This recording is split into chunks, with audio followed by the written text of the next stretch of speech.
ও মায়া মায়া গো, মাইনষের কি আর দরকার, বেবাক কাম দি মেশিনে করতারে। গেছিলাম ঢাকা ইউনিভার্সিটিতে। ও মায়া মায়া, দেখতেছি কি এখানে একটা খালি যন্ত্র খাড়া, যন্ত্রের ভিত্তে বিভিন্ন জিনিসপত্র খাওনের।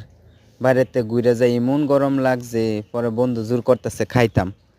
সব ঠান্ডাই খাইতাম মন চাইতেছে, পরেও একটু ফর্মালিটিস দেখানির জন্য না খাইতাম না, না খাইতাম না। পরেও মা এটা ভিতরে টেহা দিছে, পরে দেখি মেশিনে কি জানি হিসাব নিকাশ করতেছে। কিছুক্ষণ পর কিছুক্ষণ পর টাকা যখন ডুবাইছে, তখন দেইরা হিসাব নিকাশ করতেছে। উপরে আবার দেখাইতেছে 10 টাকা, 20 টাকা, 50 টাকা, 100 টাকা। আবার প্রোডাক্টটা যখন দিচ্ছে, তখন প্রোডাক্ট সিলেকশন করছে। আমি তো খালি চিন্তা করতেছি, একই দেখতেছি, আমার বিশ্বাসই হইতেছে না।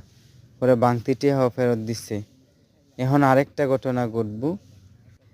ঘটনাটা আপনারা স্বচক্ষে দেখতে পারবেন। আমি জিনিসটা দেইখা থতমত খাইয়া গেছি। এই ধরনের জিনিস তো আমি আগে কোনো দিন দেখছি না। এটার লাগে তো ঢাকা ইউনিভার্সিটিতে এত আগায়। আমিও একটা পাবলিক ভার্সিটিতে পড়ছি, এরপরেও মনে হয় যে ঢাকা ইউনিভার্সিটি একটু তুলনামূলকভাবে বেশি আপডেট। পরে জানি অপেক্ষা করাইতেছে, অপেক্ষা করার পরে ডেলিভারি বলে সাকসেসফুল। পরে দেখি নিচে একটা খিয়া টক কইরা পড়ছে। ওমা, বন্ধু যাই ডাইন না সুন্দর কইরা টক কইরা কি পড়লো, পরে এইটা যায় আনছে। ওমা, দেখি সুন্দর একটা মাউন্টেন ডিউ। বান্ধবী